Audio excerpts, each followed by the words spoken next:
하나님 우리에게 가장 좋은 것을 주신 하나님이십니다. 여러분들 믿으십니까? 네. 하나님 우리에게 가장 좋은 것을 주신 하나님이십니다. 그래서 야고보서 1장 17절에서 보게 되면은 각양조는 선조는 선물에다 빛들이 아버지께로부터 우리에게 내려온다고 말씀을 주고 계십니다. 하나님은 가장 좋은 것을 가지고 계신 분이시고 그리고 가장 좋은 것을 우리에게 주시길 좋아하시는 분이십니다. 그래서 구하는 자에게 좋은 것을 주지 않겠느냐 라는 말씀처럼 우리들에게 가장 좋은 것을 하나님 주시는 분이십니다. 이런 믿음이기 때문에 감사함으로 받으면 어느 것 하나 우리는 버릴 것이 없습니다. 왜냐하면 우리에게 그 하나님은 가장 좋은 것을 주시기 때문입니다. 그런데 이렇게 보게 되면 사람들은 자기에게 주어진 것에 감사하기보다 다른 것에 대해 비교하면서 감사를 많이 잃어버립니다. 자녀에 대해서, 아내에 대해서, 남편에 대해서, 부모에 대해서 감사하기보다도 다른 것과 비교하면서 왜 그렇지 않을까 라는 생각을 하는 순간에 행복은 사라지게 되고 그 마음속에 불편한 마음이 생겨지게 되기 시작하는 것이겠죠. 사랑이기 때문에 종종 그렇습니다. 저도 그럴 때마다 개인적으로 하는 것은 저희 가정에서 하는 것은 이것입니다. 불평할 때 잠깐 스톱, 좋은 것 3가지만 찾아봅시다. 그리고 그리고 원망할 때마다 잠깐 스톱, 감사하는 것 3가지만 찾아봅시다. 그러면서 머리를 써서 이제 생각으로 찾는 거죠. 그러면 그 순간에 불평할 것들, 감사하지 못할 것들을 사라지게 되고 그렇지 하면서 다시금 제 정신으로 이렇게 돌아오게 되는 것을 경험을 많이 합니다. 우리가 하는 것처럼 가정이 다릅니다. 가정에 주신 하나님의 선물을 귀하게 감사하게 하는 마음들이 우리 모두에게 풍성해지기를 주님의 이름으로 다시 한번 축복을 드립니다. 오늘의 말씀처럼요, 보라 자신 여호와의 기업이요 태 열매는 상급이라는 말씀을 우리가 보았습니다. 자녀는 하나님의 기업이라고 합니다. 그렇게 말씀을 주고 계십니다. 하나님의 소유입니다. 여호와의 기업이다. 하나님의 선물이다. 하나님의 소유라고 하는 것입니다. 부모는 하나님의 소유를 잠시 맡아서 양육하는 청직입니다. 청직은 어떤 사람입니까? 주인의 것을 잘 관리하고 돌보다가 주인이 달라 할 적에 주인에게 그냥 다 내어드리는 사람이 청직입니다. 그래서 청지기는 자신의 것이라고 주장할 것이 아무것도 없습니다. 내가 주인이 아니기 때문에 내 마음대로, 내 뜻대로, 내 욕심대로, 내 방법대로, 내 고집대로 해서는 그것은 좋은 청지기가 아닙니다. 청지기는 주인의 뜻을 따라서 주인의 원하는 대로 행하여야 합니다. 주인의 뜻에 따라 행하지 않고 내 마음대로 행할 때 그때부터 많은 문제가 생겨나게 되는 것입니다. 우리에게 잊지 말을 것이 있습니다. 보라, 자식들은 여호와의 기업이라고 하는 것입니다. 나의 기업이 아니라 안다고 하지만 또 자주 잃어버리는데 나의 기업이 아니라 나의 소유가 아니라 여호와의 기업이라고 하는 것입니다. 그래서 정말 좋은 부모는요, 계속해서 물어보는 사람입니다. 누구에게? 주인에게. 청지기 때문에 주인에게 물어보는 사람입니다. 이러한 태도와 믿음이 하나님의 소유인 그 자식들을 건강하게 자라게 할 수 있다고 하는 것입니다. 육신의 부모에게 있어서 가장 큰 기쁨이 무엇일까요? 이것은 자라는 것을 보는 것이 기쁨일 겁니다. 성경에 보니까 예수님께서 예수님도 지혜가 자라시고요, 키가 자라시며 하나님과 사람에게 더욱 사랑스러워 가시더라. 예수님께서 계속 잘하셨다고 하는 것입니다. 계속해서 지혜가 자라고 계속해서 예수님의 키가 자라고 하나님에게 더 많은 사랑을 받고 사람에게 많은 사랑을 받으면서 성장해 간 것처럼 이처럼 이런 성장해 가는 자녀를 보는 것은 봄의 커다란 행복일 겁니다. 근데 저절로 자라진 않습니다. 그래서 양육한다 그랬잖아요. 그래서 잠언서 22장 6절을 우리가 보게 되니까 마땅 행할 길을 그에게 가르쳐라. 그래야지 잘한다고 하는 거죠. 그리하면 늙어도 그것을 떠나지 아니하리라 말씀을 우리가 보게 됩니다. 우리 성경 말씀 다시 한번 찾아볼까요? 잠언서 22장 6절의 말씀입니다.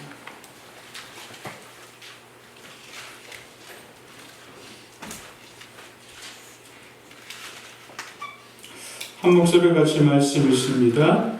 마땅히 행할 길을 알게 가르치라. 그러면 늙것을 떠나지 아니하리라. 아멘. 여기서 가르친다고 하는 건요, 어떤 지식적인 가르침도 이 가르침에 속할 겁니다. 그러나 성경에서는 가르침이라고 하는 것은요, 이것을 히브리어로 헤크라고 하는데요, 미각을 의미한다고 합니다. 그리고 또 이것은 또 훈련하다, 비치다 이런 뜻도 있다고 합니다. 그러니까 미각은 어떤 겁니까? 맛을 보게 하는 것입니다. 부모를 통해서 행하기를 맛보게 하라는 것입니다. 좋은 맛을 맛보게 해주라고 하는 것입니다. 그리고 비치다라는 뜻이 있는데 이것은요, 마땅히 할 길이 무엇인지를 비춰주라고 하는 것입니다. 이거 좋은 맛이야 이렇게 말이 아니라 좋은 맛을 맛보게 해주는, 그리고 이렇게 가야 되라는 것이 아니라 이렇게 가는 거야 라는 것을 비추어주는 것, 이것이 바로 가르침 속에 있다고 하는 것입니다. 우리가 아이들이 점점 커갑니다. 처음에는 아이들이 백지 같은 상태입니다. 백지 어떤 그림을 그리느냐에 따라서 어떤 색을 입히느냐에 따라서 누가 붓을 드는 것에 따라서 그 그림은 많이 달라지게 될 겁니다.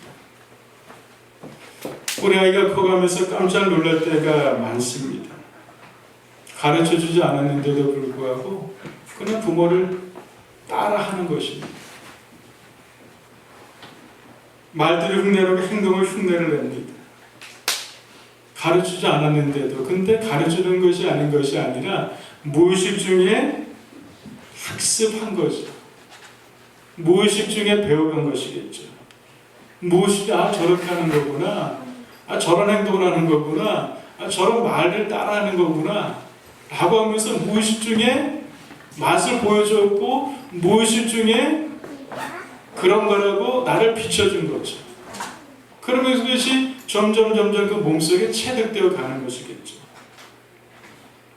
그래서 점점 그것이 삶의 기준으로 점점 조금씩 세워가게 되는 것이겠죠.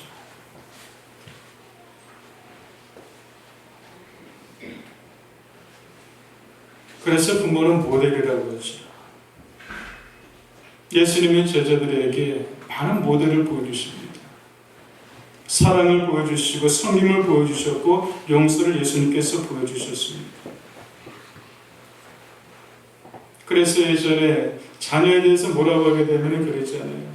문제 있는 부모 있어도 문제아이는 없다. 이런 말을 많이 했습니다. 지금도 그런 말을 종종 쓰죠. 아이 뭐라 그러면은 부모가 문제지 뭐 아이가 문제겠어. 곰곰이 생각하면 그 말이 맞는 것 같습니다. 디모데 1장 5절을 보게 되면요, 여기는 이제 사도 바울이 디모데에 그런 표현을 하고 있게 되는데요, 디모데 거짓이 없는 믿음을 사도 바울이 참 기뻐한다고 이렇게 디모데 후서에 쓰고 있습니다. 1장 5절의 내용은 이런 내용입니다.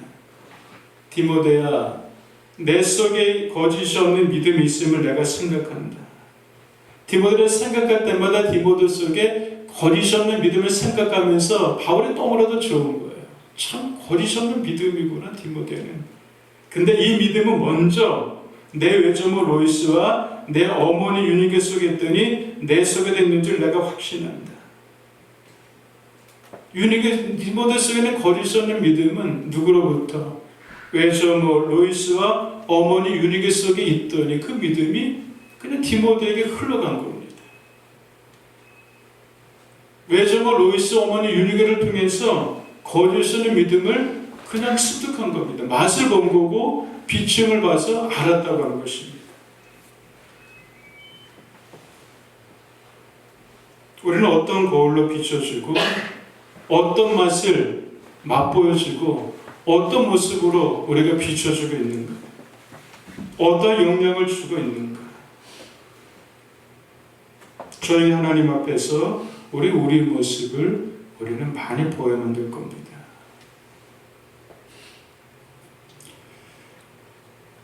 마땅히 할 것을 가르치라고 하는데요, 정말 마땅히 할 것이 어떤 것인가 여러 가지가 있을 겁니다.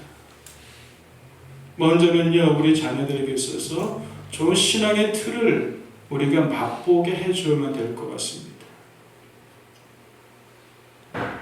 신앙의 틀 중에서요, 중요한 것이 많이 있을 겁니다. 그 중에서 첫 번째는 저는 이것이라고 생각합니다. 하나님께 시간을 구별하여 드리는 것입니다. 그것은 바로 주일입니다. 주일은 주님의 날입니다.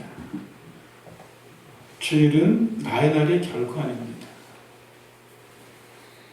주일의 주인은 주님이시고 주일은 주님의 날입니다. 내 마음대로 쓰는 날이 아니라고 하는 것입니다.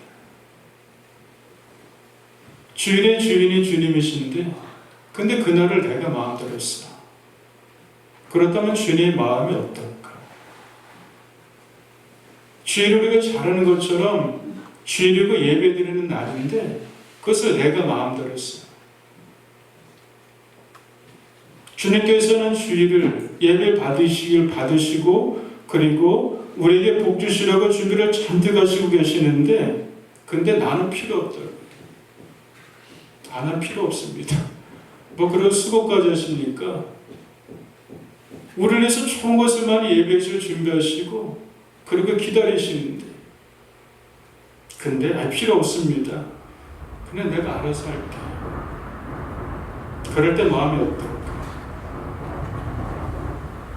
부모님께서 사랑하는 자녀의 생일날 잔뜩 생일상을 차려놓고 만약에 기다리고 있습니다. 와, 너 이 날이 어떤 날인지 알아?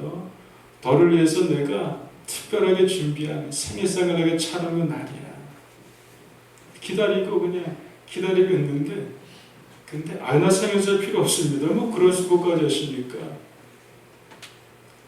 그럴 때 그 마음이 어떠실까? 이것은 중요한 신앙의 외적인 틀입니다.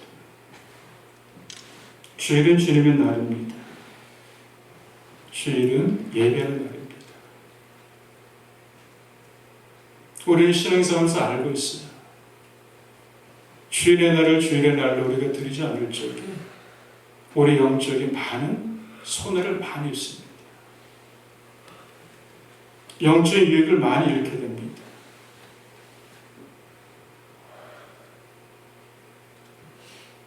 주일을 우리가 계속 밀어가게 될 적에 우리 인생의 순서에서 하나님이 점점 밀려가게 되게 됩니다. 밀려가시는 적에 우리 많은 것을 잃는 것이 많이 있습니다. 왜냐하면 예비했는데 우리가 찾질 않으니까.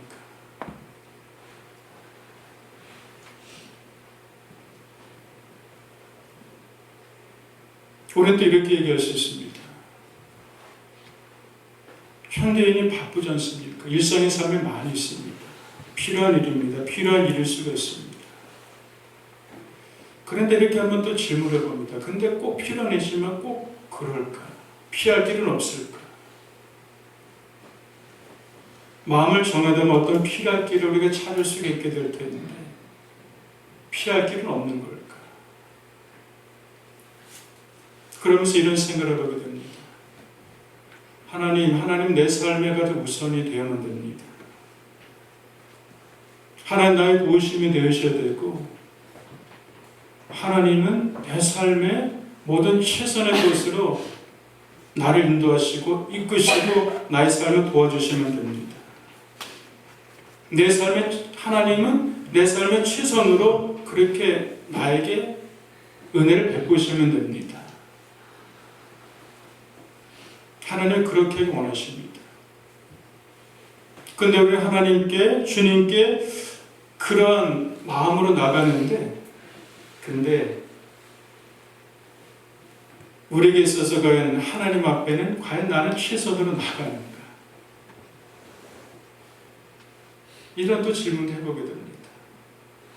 하나님의 최선이 되시면 됩니다 라고 이렇게 이야기 묻는데, 근데 과연 나는 하나님 앞에서는 최선이 되는가? 하나님 최선이 되어주면 됩니다 라고 하게 되면 나도 주님 앞에 나도 하나님의 최선이 될 것입니다. 이것이 정직한 것이 아닌가? 나는 최선이 되지 않으면서 하나님 내 삶을 최선이 되어주면 됩니다. 왜 그러십니까? 이거는 뭔가 좀 잘못된 거 아닌가?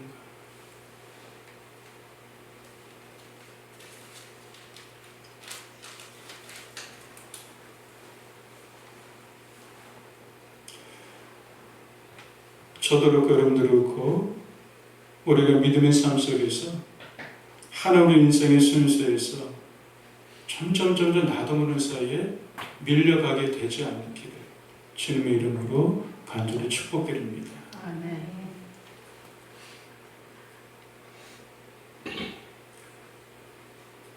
지금 돌이켜보면 그런 생각을 합니다.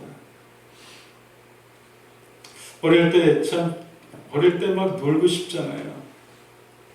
친구 집에 가서 자는 게 소원이었습니다.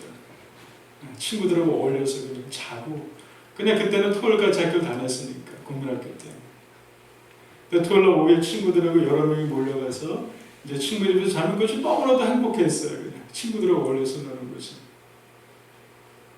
토요일 날 오후에 가서 이제 그 다음날이 이제 주일이잖아요. 주일날 오는 것이 너무나 싫은 거예요. 그게 빨리 오는 거예요. 왜? 그 주일날은 예교회가 되는데 너무나도 싫은 거예요. 노는 게 좋아가지고. 그러니까 이 핑계 저 핑계 이제 막 되는 거죠.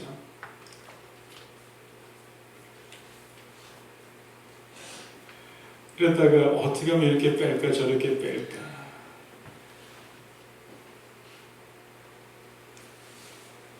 이제 그럴 때도 있었는데, 그랬다가 이제 옥수수 빼먹듯이 이제 뭐 빼먹을 때 있었으면 그다음 이제 집에 들어가면서 벌써 긴장해서 드러낸 거죠.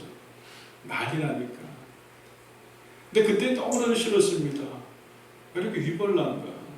제가 예수님 인격적으로 정말 영접하고 만나고 하나님의 사랑이 무엇인지 알고 그렇게 되고 나니까, 그렇게 되니까 그러면서는 지나던 시간들이 이제 주님의 시간으로 해석이 되잖아요, 우리 인생이. 그때 내가 철없었을까? 왜 이렇게 땡깡 놓고 왜 그랬었을까? 여러분들의 자녀도 그럴 때가 있을 겁니다. 인격으로 만남의 자리를 가질 때 분명히 있을 겁니다. 신앙에 반항이 있었지만. 근데 지나고 나보게 되니까 그렇게 극성스럽게 했었던 어머니가 너무나 감사한 거예요.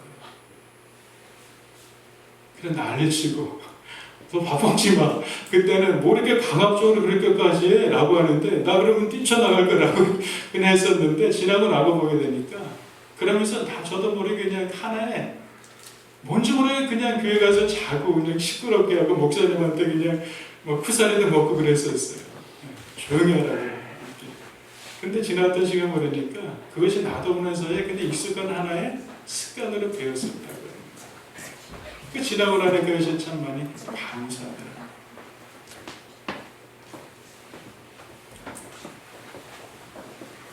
그렇습니다.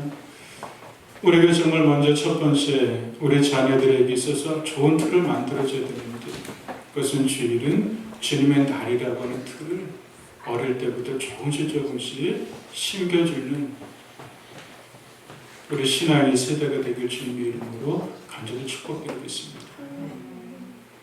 이것은 참 중요합니다. 하나님께 드리는 법을 많이 가르치면 됩니다. 우리도 또 그러면 됩니다. 두 번째는요, 물질에 대한 것입니다. 물질은 참 중요합니다. 하나님이 하나님이신가? 물질이 하나님이신가? 우리는 그 기로 속에서 이렇게 살아가고 있습니다. 조금만 삐끗하면 하나님 물질을 하나님으로 우리는 섬김을 붙잡고 살아갈 수가 있습니다. 여러분들 시소가 있잖아요. 50에서 이렇게 균형이 맞추게 되는데 조금만 삐끗하면 한 곳으로 푹 떨어지게 되는 것처럼 물질과 하나님 바로 그런 관계입니다. 조금만 삐끗하면 하나님이 물질이 하나님처럼 이렇게 더 힘을 가지고 그렇게 신앙생활할 수 있다고 하는 것입니다. 물질은 참 중요한 것입니다. 물질은 더 많이 필요합니다. 많이 벌기를 기도해야 되겠고요. 그리고 많이 번 것을 가지고 주님을 위해서 많이 쓰기 위해서는 더 많이 벌으면 됩니다. 그 한편에서는 물질을, 돈을 사랑 일만하게 뿌리가 된다고 합니다. 많이 필요합니다. 많이 벌어야 됩니다. 근데 왜 악이 된가 하니까 사랑하기 때문에. 왜 사랑하는가? 내려놓지 않으면 돈을 사랑할 수밖에 없습니다. 물질의 우상에서 벗어나기 위해서는요, 하나님께 드리는 법을 우리는 가르쳐야 됩니다. 내려놓지 않으면요, 우리 사랑하게 됩니다. 드리게 되면요, 내려놓는 것을 배우게 됩니다. 우리 누구나 그런 유혹에 빠지게 될 겁니다. 한 달 한 달 하나님께서 주신 우리 수입으로 우리 살아갑니다. 직장 주셔서, 힘 주셔서, 능력 주셔서 우리는 소득을 얻습니다. 쓸 것이 참 많이 있습니다. 공과금도 내야 되고, 쌀도 사야 되고, 아이들 학교도 가르쳐야 되고, 여러 가지 것이 있습니다. 내가 하고 싶은 대로 쓰게 되면요, 그냥 그것으로 인해서 우리는 계획을 하더라도 많이 모자랄 수도 있습니다. 끊임없으니까 살아요. 쓰고 싶은 데는 끊임없이 이렇게 되니까. 근데 바이블 속에서 하나님 나라 의를 위해서 나는 얼마큼 나는 생각하게 되는가. 하나님께 드린다고 하는 건요, 굉장히 커다란 도전입니다. 우리가 신앙생활하면서요, 우리가 헌금생활하는 것은 커다란 도전이고요, 참으로도 귀한 것입니다. 쉽지가 않습니다. 왜냐하면 물질이 우상이고 물질이 하나님처럼 여겨진 이 시대를 살아가게 되니까. 참 여러분들은 귀한 겁니다.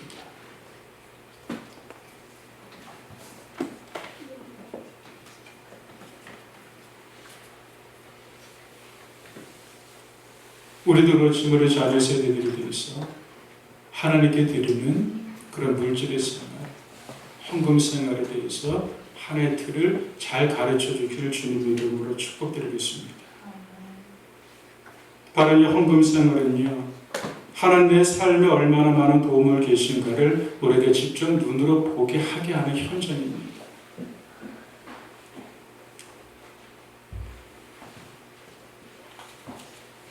우리가 헌금을 드리는 순간 우리가 필요한 것이 그냥 빈틈이 생기는 것을 보게 될 겁니다. 그런데 놀랍게 헌금 생활은요, 우리가 빈자리가 최고 놀랍게 채워져가는 것을 생생하게 우리가 눈으로 보게 하고 그리고 경험하게 하는 자리가 바로 주님께 드리는 그러한 또 드림의 생활 속에 있다고 하는 것입니다. 여러분들 엘리야와 수넴 여인을 잘 알고 계실 겁니다.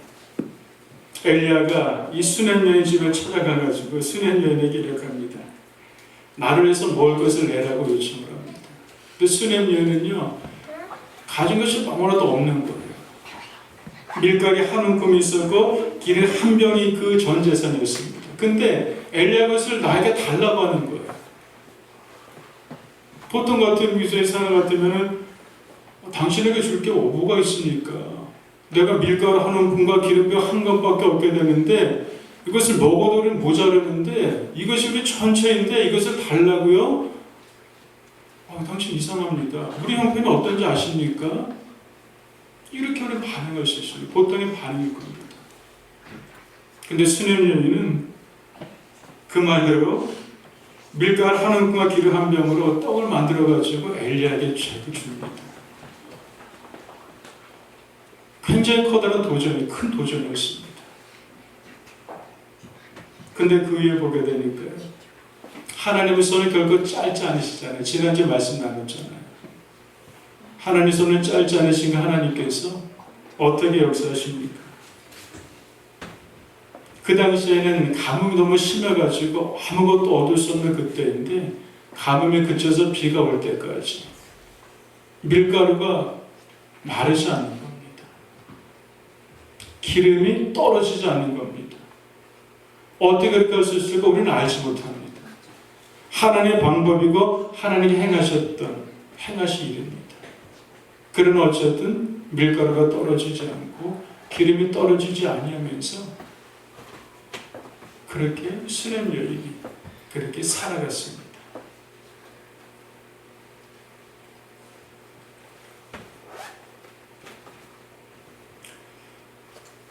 그래서 우리 자녀들에게 신앙을 자라면서 주님의 것을 주님의 것으로 인정하고 주님의 것을 주님의 것으로 들어줄 수 있는 그런 드림의 생활의 틀들을 여러분들이 잘 그렇게 만들어줘가는 그런 부모님들이 되기를 주님의 이름으로 축복드리겠습니다. 신앙의 타협점이 있습니다. 허물어서는 안 되는 것이 있습니다. 하나가 허물어지게 되면 또 다른 것이 허물어지게 되고 점점 밀리게 됩니다. 이것이 바로 영적 싸움입니다. 유교 전쟁 때 며칠 만에 남쪽의 땅을 많이 빼앗기게 되지 않습니까? 이제 거의 다 이제 북한의 침략에 의해서 이제 다 빼앗기게 되는 상황이잖아요. 부산인가 거기가 마지막 이제 지역으로 여기서 더 이상 물러가면 이제 바닷물에 빠져 죽을 수밖에 없는 그 자리까지 가게 되지 않습니까? 유교 전쟁 때. 그래서 배수진을 칩니다. 더 이상 우리는 물러갈 수 없다. 타협점을 가지지 않죠. 그러면서 거기서 또 올라가게 되게 되는 것처럼 우리가 우리 신앙에 어떤 물러감이 없는 어떤 타협점이 없는 그 신앙의 틀, 이것을 우리가 더욱더 견고하게 세워가면 될 겁니다. 그리고 디모데후서 3장 15절을 보게 되니까 이런 말씀이 있습니다. 내가 어려서부터 성령을 받았나니 성령이 능히 너로 하여금 그리스도 예수 안에 있는 믿음으로 말미암아 구원에 이르는 지혜가 있게 하느니라 라는 말씀을 우리가 보게 됩니다. 어려서부터 성경을 알았다고 합니다. 디모데가 누굴 통해서? 외조모와 어머니를 통해서 어렸을 때 성경을 알았게 되고, 이 성경은 무엇입니까? 믿음을 주는 책이고 우리를 구원에 이르는 지혜를 주는 책을 언제부터? 어려서부터 누구를 통해서? 외조모 어머니를 통해서 이 성경을 알았다고 하는 것입니다. 그러니까 늘 언제나 성경을 가까이 한 디모데의 가정이었던 것이겠죠. 여러분들, 우리가 날마다 몇 장 성경 읽지 않습니까? 어릴 때부터요. 아이들 앞에서 함께 읽으면서 그때 성경 읽게 되면서 읽는 가운데 성령님께서 도와주셔서 구원에 이르는 지혜로 나아가는 데 있어서 그렇게 역할을 감당해 주기를 주님으로 축복드리겠습니다. 그래서 그 찬양주에 그런 책이 있잖아요. 나의 사랑하는 자. 비록 헤어졌으나 어머니 무릎 위에 앉아서 재미있게 듣다만 그때를 지금도 나는 기억합니다. 아이들에게 좋은 기억입니다. 아이들에게 좋은 기억이고 이 좋은 기억은 아이들에게 너무나도 큰 힘입니다. 우리 인생을 살아가면서 여러 가지 우격지를 만날 때가 있게 되는데 그때 그것을 이겨나가는 사람들은 어떤 사람입니까? 좋은 기억과 추억을 가지고 있는 사람들은 능히 이겨나갈 수가 있습니다. 좋은 기억들, 추억들, 말씀을 함께 읽었었던 좋은 기억과 추억들, 함께 어릴 때 손잡고 기도했었던 좋은 기억과 추억들, 말씀 읽자라고 뭐 그냥 말씀 읽자고 그냥 장난도 치고도 하고 삐치기도 하게 되지만 그러면서도 화내지 않고 그냥 장난치면서도 읽어가는 그 자리를 갖게 되는 좋은 추억들, 기억들, 이것이 아이들에게 있어서 너무나도 그 영적인 자산이며 삶에 큰 힘을 주는 자산이 될 수 있다는 것입니다. 여러분들 성경에서 사사기를 여러분들이 아실 거예요. 이 사사기는 참 아픈 믿음의 사람들, 사사기 시대에 나오는 그 믿음의 사람들의 모습입니다. 자기 어른들을 살아가면서 사색에는요 많은 것을 잃게 됩니다. 하나님께서 약속하신 땅을 정복해 나가게 되는데 정복 당하기보다도 그 속에서 오히려 이방인들에게 있어서 노예로 잡혀가게 되고 이방인들에게 자기들의 지금까지 힘이 애써서 농사지었던 농산물들을 빼앗겨버리게 되고 다 잃어버리게 되고 그냥 고통에서 신음하면서 이제 죽겠습니다 라고 외칠 때 그 시간이 얼마나 괴로운 시간입니까? 1년도 아니고 2년도 아니고 어떤 지파들은 몇십 년 동안 그냥 고통에서 신음하면서 다 빼앗겨버리는 거예요. 헛수고가 되는 겁니다. 바로 그런 시대가 사사시대입니다. 왜? 다음 세대에게 있어서 가르쳐지지 않으니까. 하나님 알지 못하는 세대가 되었었고 하나님께서 하신 일도 알지 못하는 세대였기 때문에 그런 비극적인 그런 안타까움에 사람들을 사사기 사람들이 살았었다고 하는 것입니다. 우리들은 다 마음이 있습니다. 자녀들을 잘 쓰고 싶다는 마음이 있어요. 오늘 읽은 121편을 보게 되니까 이런 말씀으로 돌아가 봅니다. 여호와께서 집을 세우지 아니하시면 세우는 자의 수고가 헛되다고 말씀하고 있습니다. 여호와께서 성을 지키지 아니하시면 지키는 자의 수고가 헛되다고 말씀하고 있습니다. 우리는 내가 세운다고 하고 내가 지키려고 하면서 그냥 눈을 부릅뜨면서 보채보게 되기도 하게 됩니다. 근데 그렇듯 우리가 그렇게 보호할 수 있을까? 지킬 수 있을까? 내가 눈에 보이지 않는 그 자리에서 거기서 무엇이라고 하는지 우리가 어떻게 알고 있습니까? 내가 세우려고 애를 쓰는데 근데 정말 그것이 잘 세워지던가. 그래서 사람들은 그런 말을 많이 합니다. 아이가 크게 있으면 아버지의 무관심이 필요하고 엄마의 정보력이 필요하고 할아버지의 재력이 필요하다. 이런 말들을 많이 하지 우스갯소리를 많이 합니다. 그 도움은 될 수 있겠죠. 그러나 정말 그럴까? 정보력이 있다고 해서 없는 것보다 나을 수 있겠죠. 재력이 있다고 해서 없는 거 있는 게 낫겠죠. 그러나 이것이 전부일까? 하나님께서 세우지 않으시는 수고가 헛되고 지키지 않으시는 지키는 자의 수고가 헛되다고 말씀하고 있습니다. 하나님께서 세우시고 하나님께서 지켜주시면 됩니다. 기독교상에서 유명한 어거스틴이 있어요. 어거스틴 어머니가 모니카 많이 그 예를 알고 있습니다. 어거스틴은 얼마나 방탕하였습니까? 사생활 그냥 집을 나가서 젊은 나이에 결혼도 안 하고 애를 낳기도 하게 되고 이단에 빠지기도 하게 되고요. 옆에서 지켜봤던 그 엄마가 얼마나 마음이 미어 터지겠습니까? 어머나도 마음이 속상한 거죠. 저래서는 안 되네 저래서는 안 되는데 엄마가 믿음의 사람들이 기도합니다. 기도하는데도 지치는 거예요. 돌아올 기색이 안 보이니까. 그때 어머니가 다녔던 교회에 목사님이 계시는데 암브로시우스라는 분입니다.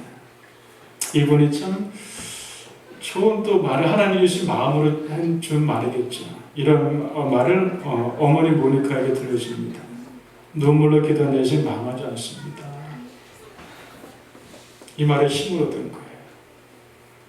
그래서 어머니가 그 말에 힘입어서 눈물로 아들로서 기도하는 거예요.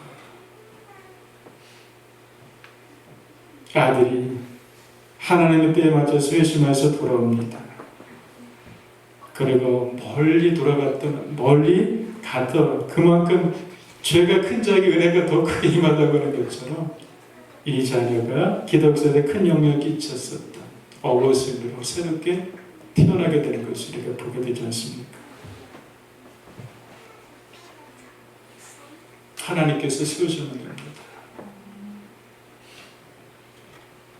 우리는 무엇을 남겨줘야 되는가? 잠시 지날 것들, 이것이 우선이 아니라 영원한 것, 하나님에 대해 하나님을 사랑하는 그 마음을 가르쳐주고 하나님께 기도하는 법을 가르쳐주고 하나님 앞에 머무는 법을 가르쳐주고 하나님 앞에 헌신하는 것을 가르쳐주고 하나님께 드리는 것을 가르쳐줄 적에 바로 그것을 통해서 우리 아이들이 건강하게 세워져 갈 수 있다고 믿습니다. 마지막으로 제가 아까 이 말씀 드립니다. 제가 우리 교회에 많은 가정이 있지는 않지만 항상 하는 기도 중에 그 기도가 있습니다. 하나님, 우리 열매교회 성도 가정마다 신앙의 대를 잘 이어가는 은혜를 주님 베풀어 주시옵소서. 제가 구약의 창세기를 보면서요, 여러 구약에는요 9가지 족보 이야기를 볼 수 있습니다. 그런데 족보들이 흘러갑니다. 믿음의 족보들이 흘러가게 되고요, 그리고 믿음의 족보가 아닌 또 족보가 흘러가게 됩니다. 그래서 믿음의 족보는 마태복음 1장에 보게 되게 된 것처럼 아담부터 예수 그리스도의 믿음의 족보까지 이어져 가게 되는 거예요. 누구를 낳고, 옛날에는 그것을 볼 때마다 답답했어요. 이게 뭐야. 낳고 42대를 낳고만 계속 이어가는 게 마태복음 1장이거든요. 별로 재미도 없었어요. 근데 신앙의 족보를 이해하게 되면서 낳고라는 그 한 단어 속에 굉장히 의미가 담겨 있고요. 낳고라는 그 한 단어 속에 신앙애들이 이어가는 그 한 단어 속에서 신앙의 그 전 세대가 그 다음 세대를 낳는 것에 있어서 얼마나 해산의 수고가 있었고, 고통이 있었고, 기도가 있었고, 간절함이 있었고, 사모함이 있었는가, 낳고라는 속에서 그렇게 보게 되더라고요. 그래서 한 세대가 다른 세대에 신앙의 유산을 바톤 터쳐주게 되고, 그 바톤을 받은 세대가 또 다음 세대로 바톤 터쳐주게 되고, 그래서 한 개의 믿음의 족보가 찌여져가는 너무나도 멋진 것을 마태복음 1장에서 볼 수 있고, 창세기 족보 속에서 우리가 볼 수 있게 되는 것입니다. 여러분들 다른 것은 모르더라도 우리가 부모 세대가 다음 세대에 있어서 신앙의 예쁜 아름답게 신앙생활을 하는 그러한 신앙의 유산을 우리 다음 세대에게 바톤 터치하는 데 있어서 우리가 부족하지 아니하는 저도 되고 여러분도 되기를. 그래서 주님께서 주님 앞에 선택했을 겁니다. 또 모이고 왔냐라고 할 적에 주님 커다란 일은 못했지만 그래도 제가 주님 나라를 이뤄가는 데 있어서 그래도 바톤 터치는 그 정도는 제가 했습니다. 주님을 통해 주님 나라를 영원한 나라로 확장되어 갈 텐데, 확장되는 데 있어서 제가 이렇게 조금은 넘겼습니다. 그렇게 또 말할 수 있는 우리가 되기를 주님을 간절히 축복드리겠습니다. 기도하겠습니다.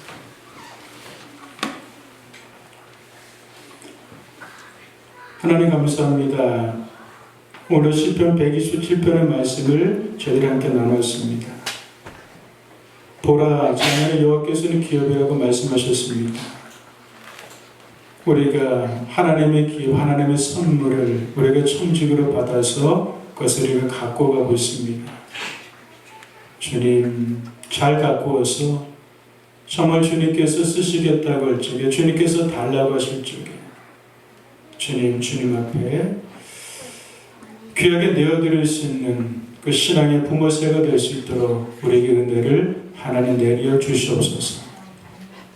하나님, 우리 세대에서 또 다음 세대로 이어져가게 될 것이고, 주님 속에 또 다른 믿음의 세대로 이어져 갈 텐데, 우리가 다음 세대에 있어서 아름다운 신앙의 유산을 좋은 추억으로, 좋은 기억으로, 좋은 또 맛으로, 좋은 또 본보기로 그렇게 비춰줄 수 있는 하나님 성숙한 믿음의 부모의 세대로 서갈 수 있도록 우리에게 은혜를 내려 주시옵소서.